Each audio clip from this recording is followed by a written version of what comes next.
There is a sound in Berserk that you can hear, even though it's just ink on a page. It's that visceral, bone-rattling clang of the Dragon Slayer hitting something that shouldn't exist. It's the sound of pure, unadulterated rage. It's the sound of Guts screaming against a destiny that wants him dead. But today, I want to ask you to imagine a silence. Imagine a moment where the clang stops, where the heavy breathing quiets, and where the black swordsman standing before the White Hawk lowers that massive heap of raw iron. I want to talk about the single most controversial, impossible, and perhaps necessary ending to the struggle. What if Guts forgave Griffith? Now, before you recoil, because I know just hearing that sentence feels like a betrayal of everything we've felt since the eclipse, stay with me. I'm not talking about redemption. I'm not talking about them shaking hands and rebuilding the Band of the Hawk. I'm talking about something far more terrifying for Griffith and far more difficult for Guts. I'm talking about the death of the beast of darkness through the starvation of its only food source, hate. To understand why this is even a possibility, we have to strip away the armor, both the berserker armor and the emotional walls Guts has built, and look at the engine that drives this story. On the surface, Berserk is a revenge story. It's the Count of Monte Cristo with demons. But if you've been reading closely, if you've been looking at the quiet panels where Mira slows down the action, you know it's actually a story about trauma and the suffocating weight of the past. Think back to the Hill of Swords. This is one of the most pivotal moments in the entire series. Guts sees Griffith reborn, the man who stripped everything from him, his arm, his eye, his friends, his lover's sanity, is standing right there. And what does Guts do? He attacks. Of course he attacks. But look at Griffith's face. It's impassive. It's bored. He says, I am free. He is untouched by Guts's rage. In fact, he expects it. To Griffith, Guts's rage is just another form of devotion. As long as Guts is swinging that sword at him, Guts is still looking at him. Guts is still revolving around Griffith's son. This is where the tragedy lies.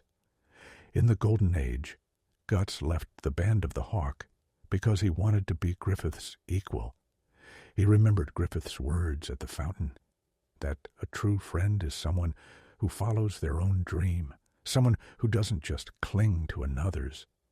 Guts left to find his own sparks, his own bonfire. But the eclipse twisted that.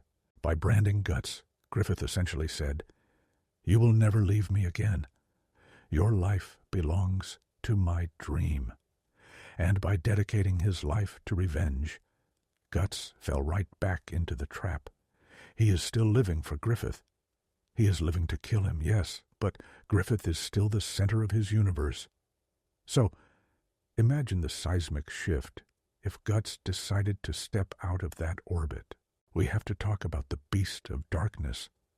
This isn't just a cool visual metaphor for going berserk. In Jungian psychology, and we know Miura played heavily with these themes, the shadow is the unconscious part of the personality that the conscious ego doesn't want to acknowledge. The beast is Guts' trauma manifest. It's a creature made entirely of spite, fear, and a desperate need for control. It whispers to him that he should hurt Casca, that he should kill everyone, that he should let the armor consume him. Why? Because the beast knows that as long as Guts is drowning in rage, the beast is in control. If Guts forgives Griffith, he kills the beast. And this is where the struggle transforms from a physical battle into a spiritual one.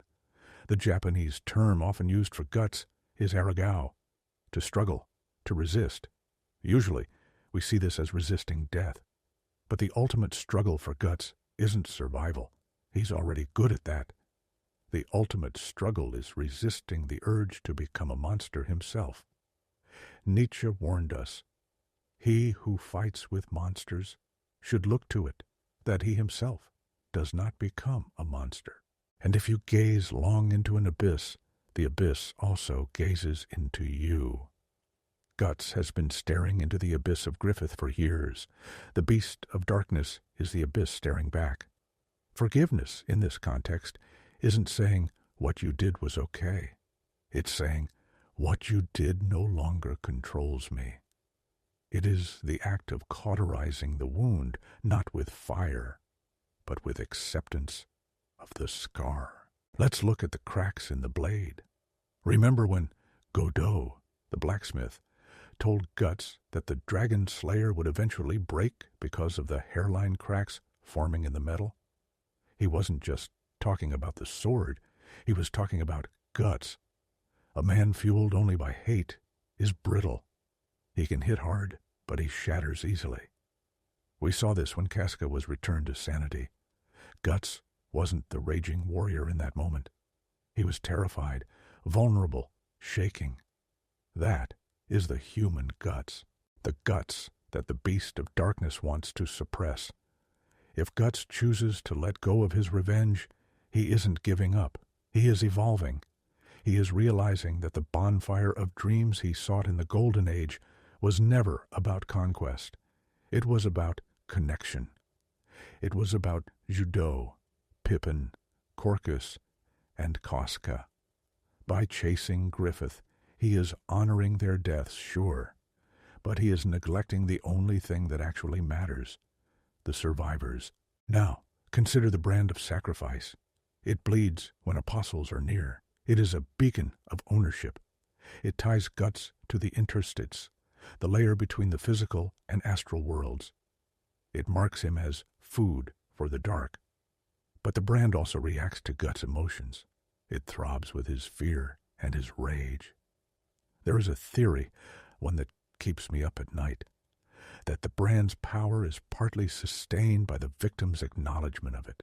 If Guts were to reach a state of true emotional detachment from Griffith, would the brand's hold weaken? We know magic in Berserk is influenced by the ode, spirit, energy, and perception. If Guts changes his internal ode from a chaotic storm of hatred to a calm void of indifference, he might essentially become invisible to the vortex of causality that Griffith controls. This brings us to the most terrifying realization of all, one that recontextualizes the entire Golden Age. Why did Griffith fall? Why did the perfect White Hawk crumble? It wasn't because he was tortured. He endured torture for a year. He broke because Guts left. He broke because the one thing he couldn't own walked away.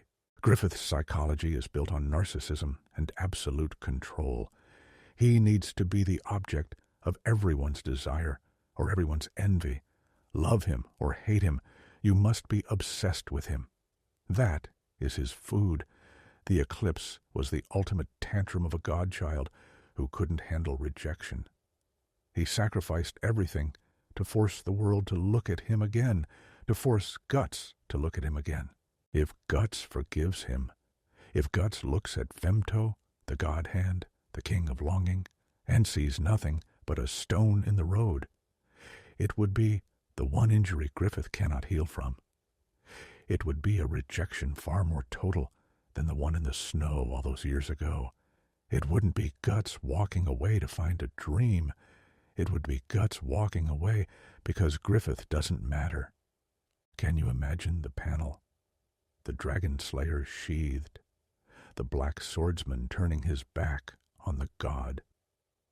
And, for the first time since the Golden Age, Griffith is truly, utterly alone.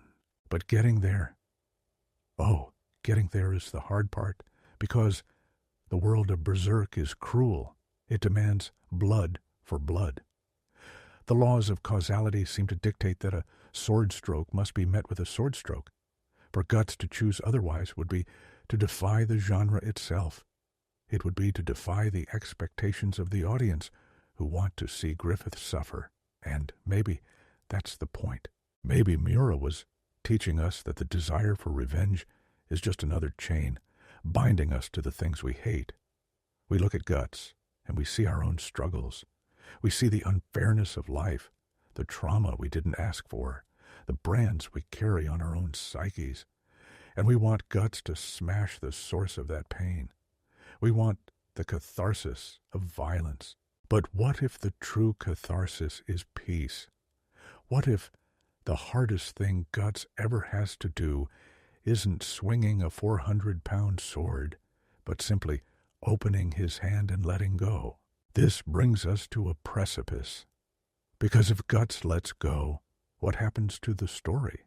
Does Berserk end, or does it become something else entirely? To answer that, we have to look at the one force in the Berserk universe that rivals the God Hand, the collective consciousness of humanity, the very thing that created the idea of evil. If Guts changes his mind, does he change the world? We left off standing at the edge of the abyss, peering into the swirling vortex of causality, asking a question that feels almost illegal to ask in the world of Berserk. What happens if Guts simply refuses to play the game? To understand the metaphysical shockwave this would send through the very fabric of Kentaro Miura's universe, we have to talk about the engine under the hood of reality itself. We have to talk about the idea of evil. Now, I know, Miura removed Chapter 83 from the collected volumes because he felt it revealed too much too soon, but you cannot analyze the cosmology of Berserk without it. In that lost chapter, we learn that the idea of evil is not a devil sitting on a throne of skulls just for fun. It is a creature born from the collective unconscious of humanity. It exists because humans needed a reason for their suffering. We couldn't handle the randomness of death and pain, so we created a god to blame, a god to weave destiny. The God Hand are merely the executors of this collective human will. They exist because deep down, humanity wants a narrative of suffering and salvation.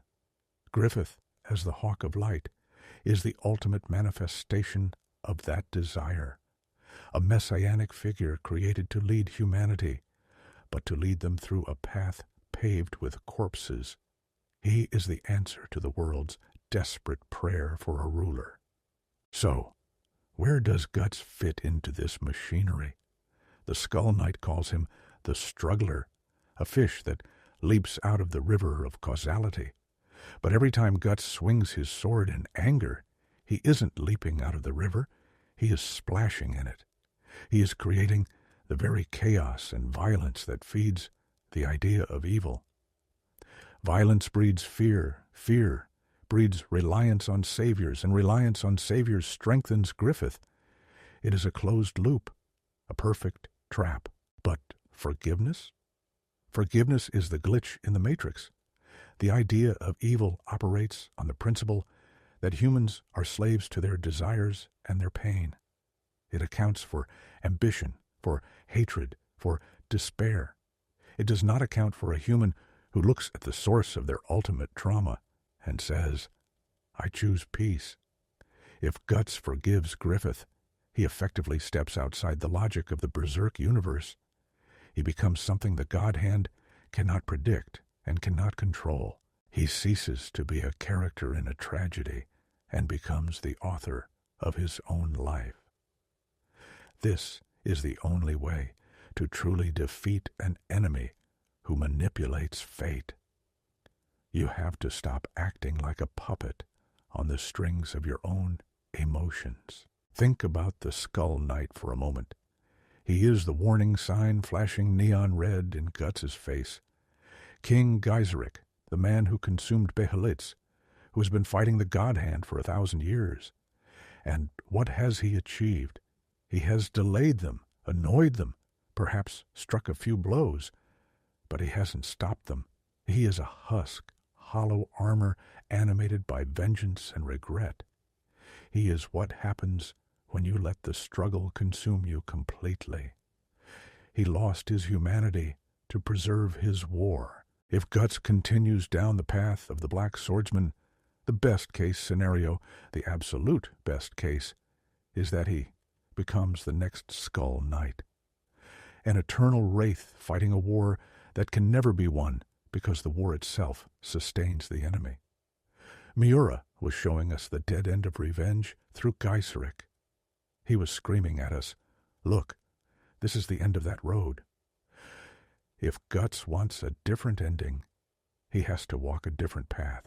And the only path left, the only one mapped out by the quiet moments of the story, is the path of the human, not the monster. And we have a blueprint for this. We have a character who looked Griffith in the eye and rejected him without drawing a sword. Rickert. Do you remember the slap? That sound echoed louder than the Dragon Slayer ever could. When Rickert met Griffith in Falconia, he didn't attack. He didn't let the rage consume him, even though he lost the Hawks too. He simply said, "You are not my general." He rejected Griffith's dream. He rejected the narrative that Griffith is the absolute center of the world. And then he walked away. He slapped a god and lived. Why? Because Griffith had no power over him. Griffith's power is dominion over those who yearn for him or those who hate him. Rickert did neither. Rickert chose to live for the future, for Erika, for the Bakiraka. He chose life. Guts has been struggling to learn what Rickert grasped intuitively. That scene wasn't just fan service. It was a thematic thesis statement. It proved that you can defy the Hawk without becoming a beast. But there is a complication, a beautiful, heartbreaking, grotesque complication that binds Guts and Griffith together in a way that hatred never could. The Moonchild, the boy in the moonlight.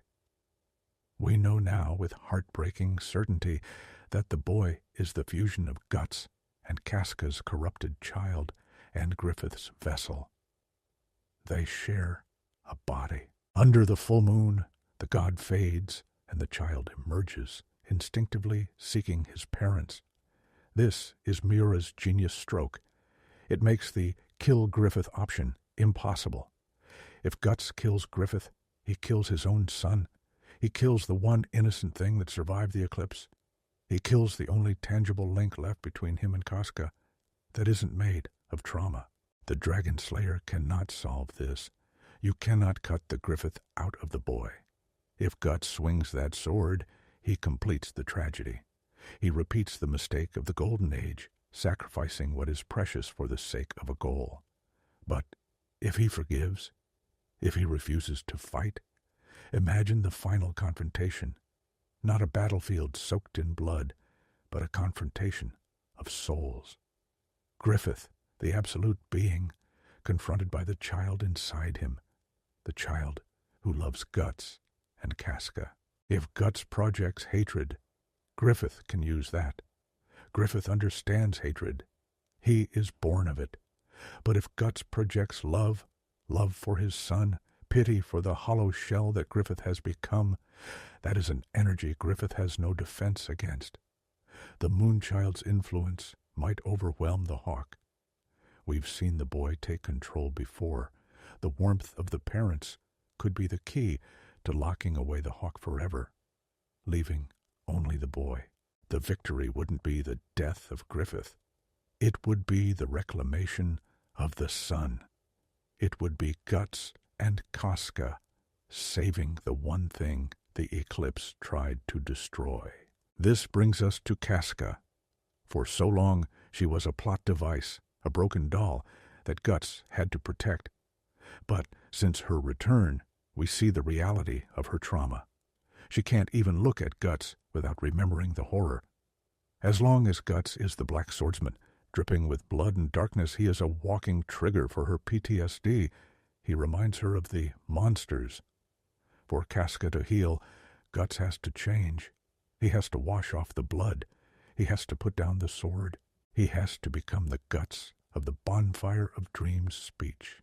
The Guts who held her in the cave and made love to her, not as a warrior, but as a man.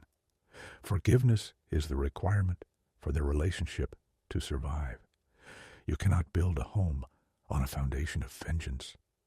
If they want to live on that peaceful island or anywhere else, the war has to end inside them. Now, look at the Behelite. Guts has been carrying that Betty around for years. We've all been waiting for it to activate. The rule is that a Behelite activates when the owner reaches the deepest depth of despair and desires to sacrifice their humanity to escape the pain. The God Hand expects Guts to use it. They are banking on him eventually breaking, on the pain becoming too much, on him using the Behelite to gain the power to kill Griffith, thereby becoming a demon and joining the very system he hates. It's the ultimate irony. But what if Guts reaches that point of despair, that absolute bottom, and chooses not to sacrifice? What if he holds the Behelite, tears streaming down his face, the beast of darkness screaming for blood, and he just drops it, or better yet, crushes it? That would be the ultimate defiance of causality. To possess the means to become a god and choose to remain a struggling human. That is the moment the spiral breaks. That is the moment humanity proves it is stronger than the idea of evil. This connects to us, to you and me, reading this story in our bedrooms, on the bus, in the quiet moments of our lives. Why does Berserk resonate so deeply? It's not just the big swords and the monsters. It's because we all have a Griffith. We all have a source of pain that feels unfair, a trauma that changed the trajectory of our lives, a betrayal that left us scarred. And we all have a beast of darkness inside us, whispering that we should be angry, that we should lash out, that we should let the bitterness define us. We think that holding on to the anger is what keeps us strong. We think that if we forgive, we are weak. Or we are saying that what happened to us didn't matter. But Guts teaches us that the anger is heavy. It's a suit of armor that pierces our flesh. It keeps us alive, yes, but it stops us from living. It keeps us warm, but it burns us. The possibility of Guts forgiving Griffith challenges us to look at our own heavy armor and ask, is this protecting me, or is it crushing me? It asks us to consider the terrifying possibility that the bravest thing we can do is not to fight back, but to move on, to find our own elf helm, our own place of healing, and to protect it not with a sword, but with boundaries and love. Imagine the final panel of Berserk under this interpretation. It's not Guts standing over Griffith's corpse. It's Guts, scarred, missing an eye, white patch in his hair, body wrecked by the armor, sitting on a hill. The dragon slayer is planted in the ground, not as a weapon, but as a grave marker for the past, a marker for the band of the hawk, for the black swordsman, for the hatred. He's not looking at a battlefield. He's watching a child play. He's watching Casca smile, a genuine smile that reaches her eyes. The brand on his neck is still there, but it's faint, silent, a scar rather than a wound. He is no longer the struggler against death. He is the struggler for life. He has found his bonfire. This ending doesn't give us the dopamine hit of a final boss fight. It doesn't satisfy the bloodlust. But Berserk was never about satisfying us. It was about elevating us. It was about taking us into the deepest darkness so we could understand the value of the light. Miura wrote a story about a man who wields a sword bigger than a man, but the story's heart was always fragile, tender, and human. The brutality was the context, not the point. The point was always, even here, even in this hell, can we remain human? If Guts forgives Griffith, he answers that question with a resounding yes. He proves that the human spirit is indestructible, not because it can kill anything, but because it can endure anything and still choose love. It transforms Berserk from a dark fantasy epic into a timeless myth about the triumph of the human soul. It suggests that while we cannot control the eclipse, we can control how we respond to it. We can choose to be defined not by what was taken from us, but by what we have built from the ashes. And isn't that why we are here? Isn't that why we reread these chapters? Why we analyze every panel? Why we mourn Miura as if we knew him? Because in Guts, we see the potential to survive our own nightmares. We see the promise that no matter how dark the night gets, there is a dawn waiting if we are brave enough to put down the sword and walk toward it.